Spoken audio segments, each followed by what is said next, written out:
We have Rudy Giuliani, President Trump's attorney. We got Mike Huckabee, of course, 2016 presidential candidate, Fox News contributor. We have Mark Penn, Democrat pollster, former Clinton advisor, and Sarah Carter, Fox News contributor and writer of so many great topics on issues. Now, first to you, Rudy. Did any Democrat in tonight's debate emerge, in your mind, as a viable challenger to Trump? Now, try to take your representation of the president out of it for a moment, just as an observer. So what I really thought the takeaway from tonight's debate was Sanders and Warren defined themselves as very, very radical, fiscally irresponsible left-wingers. I thought that the attempt of the moderates to kind of give them a little room to move a little toward the middle. I mean, if you just add up, let's take Medicare for all. Right now, we spend $500 billion on Medicare for 18% of the population. You multiply that by 5, which is the entire population, it's $2.5 trillion a year. That would bankrupt us. It would also lead to the closing of about 1/3 of our hospitals because Medicare doesn't support hospitals. Private insurance does. So 1/3 of our hospitals would go down. We would have very poor coverage. And now they're not even paying for their free tuition, which would probably cost another $2 trillion. We would have nothing left for defense or anything else the government does unless we move the tax rate to about 90%. It's insane. So, you know, if one of them gets the nomination, I preserve tonight's debate and I play it against them and say, would you like to have a bankrupt country? All right. And I want to get to something else because Rudy just mentioned a really important point. I think this theme dominated the entire debate, where Warren and Bernie were kind of put off to the leftist corner, and people who were slightly more moderate, more real-world experience, over and over kept exposing them. And I don't know if CNN planned it this way, but that's how it went down. Now, this was Warren and Bernie doubling down on basically throwing open our borders and dangling a bunch of freebie stuff for the people crossing the border. Watch. Would you decriminalize illegal border crossings?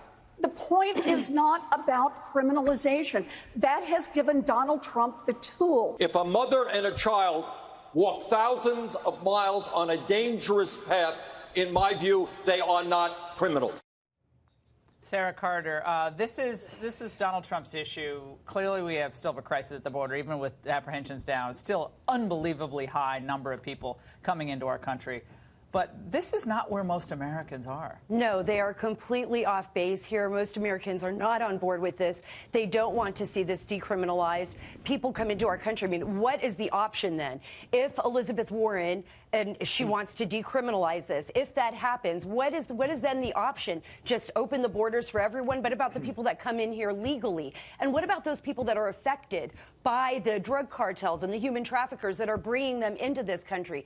You know, I agree with Delaney and others, and I think this is why they were so ostracized. We see Sanders and Elizabeth Warren being pushed aside. I almost think it was a strategy by the rest of the team to say this is fantasy land. If we move forward with these kind of issues that they're talking about, Medicare for all, open borders for everyone, then we're going to lose. We are going to lose, and they're right about that. They will lose. Well, I want to dovetail from what Sarah just said. I'll go to Mark Penn, or I'll go to Huckabee first, then Mark. Governor, this is where John Delaney, who, you know, in the 90s started a couple of really successful companies, healthcare companies, super smart guy, and he just had just about enough of the pie-in-the-sky arguments from the far left of the party. Let's watch. The data is clear. Medicare does not cover the cost of health care. It covers 80% of the cost of health care in this country. And private insurance covers 120%. I've been going around rural America, and I asked rural hospital administrators one question. If all your bills were paid at the Medicare rate last year, what would happen? And they all look at me and say, we would close. That was just a killer moment. Governor Huckabee, your reaction to the businessman, former congressman, hitting that out of the park. Yeah, what in the heck is he doing on that stage with those people? It's like that photo that which one of these people doesn't belong in this lineup, and it's Delaney. Now, he's not a Trump fan or anything like that, but he's clearly not in sync with the rest of the Democratic field or the rest of the Democratic Party. But I got to tell you something, Laura. Let me just go out on the limb here.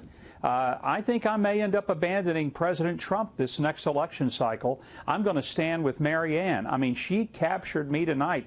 I lit a candle. I stroked a crystal. I sat back and, decided to take a yoga pose and chant. And because I could feel the love. I mean, this is an interesting stage, just to tell you that.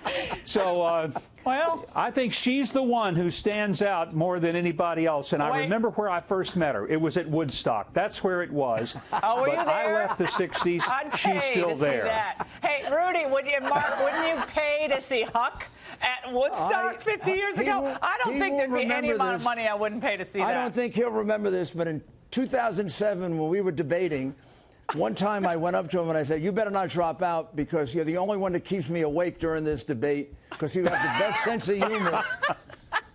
That guy is unbelievable. But the reality is they got cornered, and Delaney has no chance. So he helped us a lot tonight by cornering them.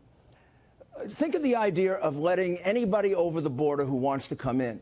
MS-13, the cartels, and the terrorists must have been applauding tonight. Because if these other people can come in, they can come in with them. And we will never know they're here.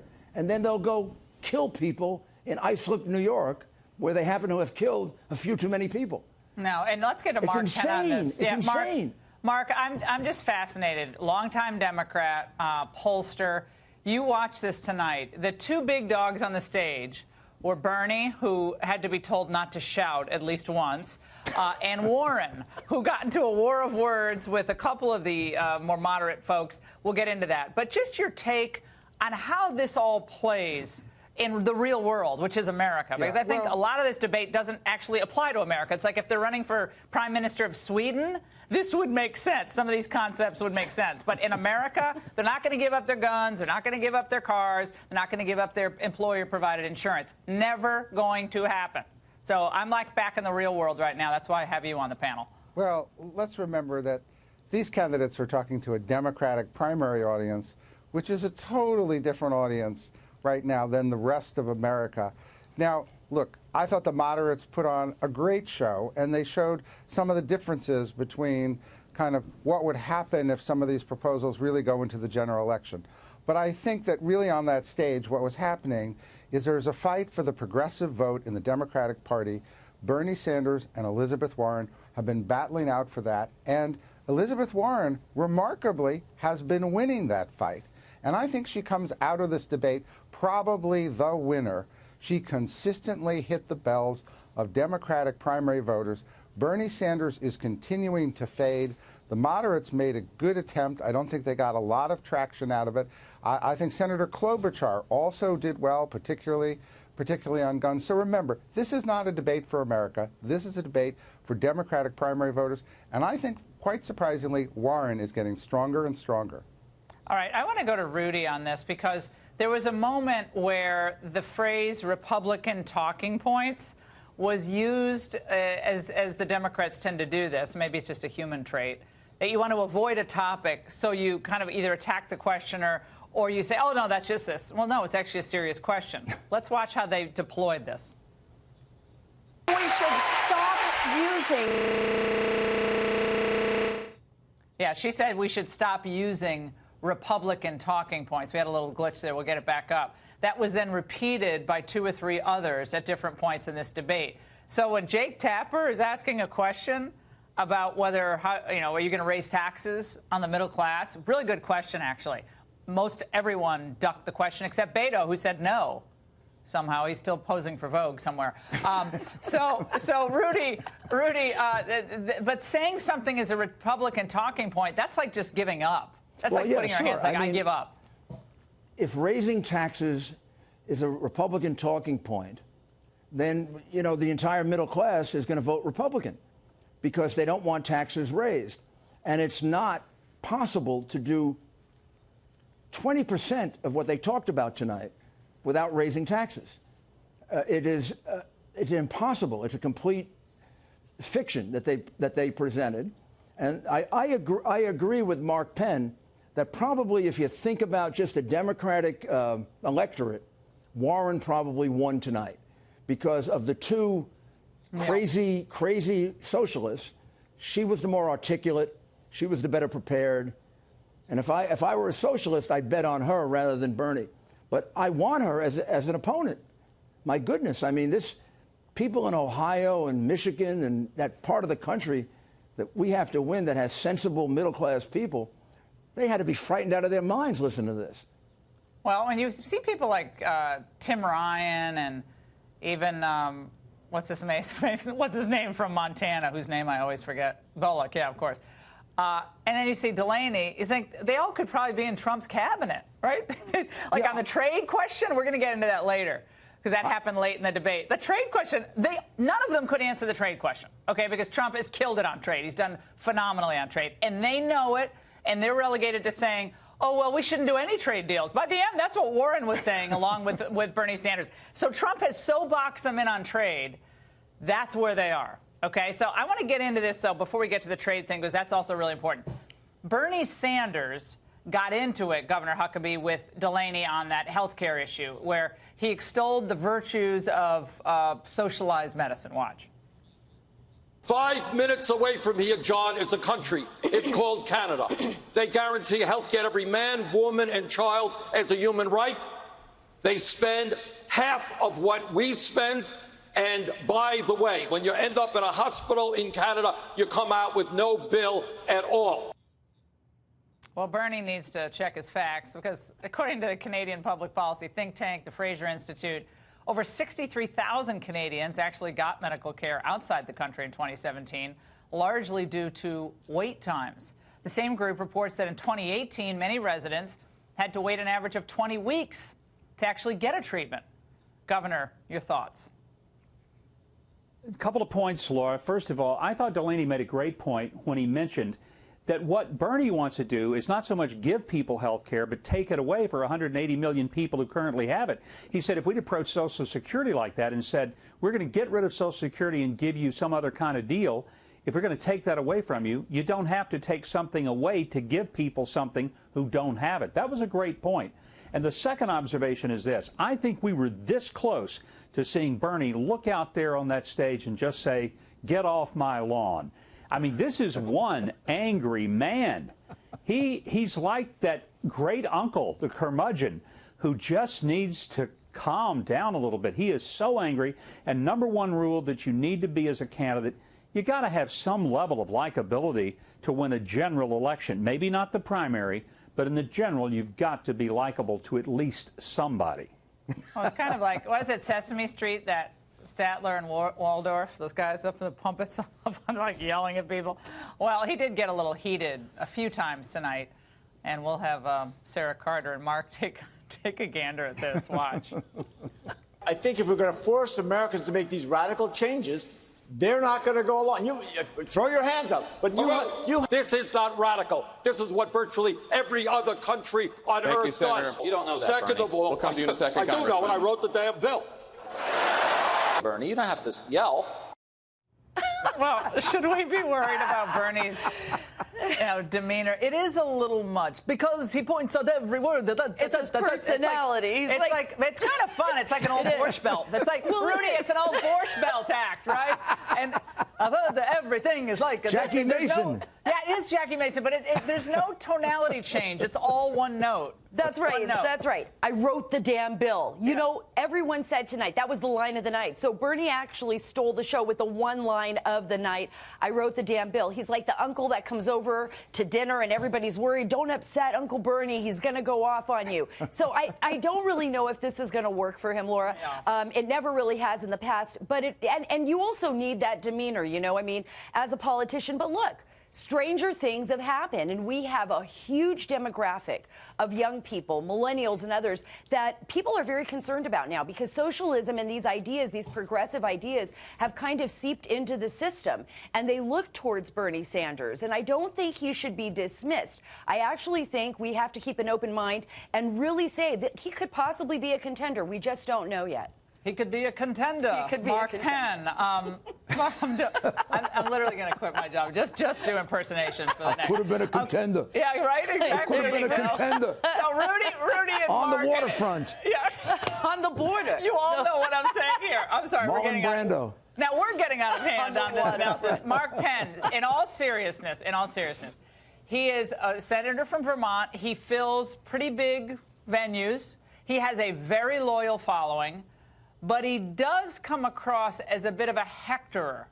And, you know, we do tend to like happy warriors, especially at a time when the country is doing pretty well. We got stuff we have to deal with, but we're doing pretty well. So the kind of hectoring thing seems a little off. It doesn't seem all that approachable, but maybe that's where the Democrats are. Well, but that's the difference between Bernie Sanders 4 years ago and Bernie Sanders today. Bernie Sanders, after the election, was one of the most beloved people, particularly among young people, regardless of whether or not people agreed with his views on socialism. They still liked him. They liked him as everybody's uncle. And those polling numbers were really quite remarkable. But if you look in the last 6 months, he's been going down virtually every month because Bernie Sanders, too, isn't wearing very well. You know, he's not in the technological age with his issues. He's repeating a similar rap, although he's changed it a little bit to be somewhat more about diversity. He hasn't had really much appeal over into the minority communities, you know, that are so important. And as I come back and tell you, if Sanders and Warren both split the progressive vote, then actually that'll make it a lot easier for a moderate to win. They each know that. One of them has to knock out the other, or they're both going to split the vote. They know that. I think he and Beto should have a point off, like who points better. Bernie does the fast point, and Beto does the point that doesn't really go with what he's saying. It's a big disconnect on gesticulation for Beto. Rudy, I got to get to you on this because Democrat voters are repeatedly saying, Mark knows this well, that they don't really care that much if the candidate meshes with all their views. They want to beat Trump. That's the golden goose that they have to get, okay? They want to beat Trump. So they'll make compromises as long as it's a candidate who can beat President Trump. And these head-to-head polls, which I don't give much stock in, you know, they all say, oh, they're all going to beat Trump. But they kind of put aside their concerns about the issues for winnability. Your thought? Well, I think Sanders and Warren don't agree with that. They were trying to make an appeal tonight to Democrats to vote for what they believe in and not on the practical theory of who can win. I think it's too early to figure that out. But I think we'd be unrealistic if we didn't think it's come down to 4 people, right? It's Bernie, Warren, Biden, Harris. It could be really hard for anybody else to break into that. So I think those are the 4 we're dealing with. And I think that Biden probably gains tonight if he can have a decent performance tomorrow night. Because I completely agree. Because he's the one that naturally people would think of as the moderate. However, Biden has been running to pretend that he can out-socialist all of them. So I don't know what Joe's theory is, but he would ordinarily be the one that would have won tonight, except for the way that he's running and posturing himself. Now, so we'll have to see tomorrow night. If Harris wipes him out tomorrow night, the way she did the last time, then I think Harris would be the one to gain because she hasn't really defined herself yet. All right.